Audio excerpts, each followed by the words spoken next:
अब सिसोदिया वंश के महाराज भोजराज जब उनके नजदीक आने लगे तो श्रीमती मीराबाई उनको रोकते मना करे। उनके लाख प्रयासों के बाद भी इन्होंने अपने शरीर को छूने नहीं दिया। उन्हें कीलों के बड़े बड़े शैया पे लेटा दिया, वो फूलों की शैया बन गई। छत से ऊंची नीचे धक्का दे दिया।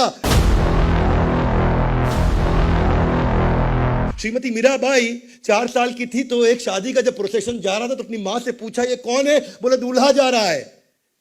श्रीमती मीराबाई ने कहा, मेरा दूल्हा कौन होगा? तो मां थोड़ा पीछे घूमी और बोली, ये कृष्ण जो दिख रहे हैं तुम्हें, यही तुम्हारे दूल्हे हैं, यही तुम्हारे पति हैं। वो बात श्रीमती मीराबाई के दिल में बैठ गई कि यही मेरे पति हैं। वो बात दिल में बैठ क्या गई, श्रीमती मीराबाई अब उन्हीं की पूजा करने लगी, उन्हीं डीटीज को उन्होंने अपना सब कुछ मान लिया।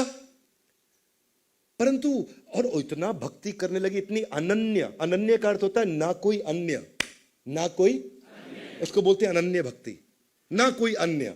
ऐसा नहीं अलग अलग शेल्टर ले रहे हैं। हम ओटीटी प्लेटफॉर्म की शेल्टर लेते हैं, मीराबाई केवल कृष्ण की शेल्टर लेती। लेकिन जैसे जैसे वो बड़ी हुई, उनकी इच्छा के विरुद्ध सिसोदिया वंश के महाराज भोजराज से उनका विवाह कर दिया गया। वो चाहती नहीं थी, क्योंकि अपने मन ही मन पति कृष्ण को मान चुकी थी। अब सिसोदिया वंश के महाराज भोजराज जब उनके नजदीक आने लगे तो श्रीमती मीराबाई उनको रोकते मना करे। उनके लाख प्रयासों के बाद भी इन्होंने अपने शरीर को छूने नहीं दिया। श्रीमती मीराबाई इतनी प्रेम में विलीन थी, इतनी प्रेम में विलीन थी, इन्होंने बहुत प्रयास किए उनके नजदीक जाने के, ये उनको दूर कर देती, वो भी सिसोदिया वंश के राजा। और धीरे धीरे न केवल बुरा माने, बल्कि बात इतनी खराब हो गई, इतनी खराब हो गई कि उनको लगा कि अगर तू मेरी नहीं तो तू किसी की नहीं। और जब यह बात हो गई तू किसी की नहीं, तो उन्होंने बड़ी यातनाएं दी। उन्हें कीलों के बड़े बड़े शैया पे लेटा दिया, वो फूलों की शैया बन गई। छत से ऊंची नीचे धक्का दे दिया तो ऐसा फूलों का गद्दा बन गया जिस पे वो गिरी। जब उनको फूलों की टोकरी के अंदर बड़ा कोबरा सांप भेजा तो वो भगवान कृष्ण की मूर्ति में फूलों से लिपटे हुए परिवर्तित हो गया। जहर का प्याला पिलाया तो वो अमृत बन गया। इनको तो डर नहीं श्रीमती मीराबाई को। और सिसोदिया वंश के महाराज को देख करके इतनी हैरानी हुई, उनका वैराग्य देख के इतनी हैरानी हुई कि उन्होंने उसके बाद उनका भी हृदय परिवर्तित हो गया और आजीवन उनको अपना मित्र मान लिया और आजीवन मित्र मान करके ही जीवन चला।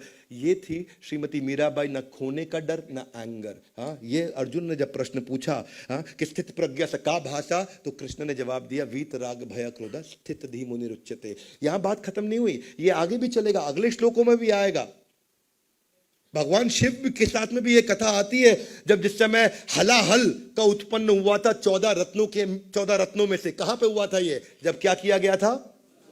समुद्र मंथन में 14 रत्न, उनमें से एक था हलाहल यानी कि विष। और जब विष बाहर आया, इतनी लपटे और इतनी आग निकली उस विष में से, इतनी आग निकली कि एक तरफ देव एक तरफ दानव सब जलने लगे। और सबने भगवान शिव से प्रार्थना करी, दानवों ने भी करी, देवताओं ने भी करी, सुर असुर सबने प्रार्थना करी, प्रभु आप आइए। और भगवान शिव ने आकर के उस जहर को अपने कंठ में धारण कर लिया। यहां तक सबको पता है। देवताओं ने जब उनको धन्यवाद किया, बोला आपने बहुत बड़ा काम कर दिया हमारे लिए। बोला मैंने कुछ खास नहीं किया, I didn't do anything great, it was easy to digest this poison.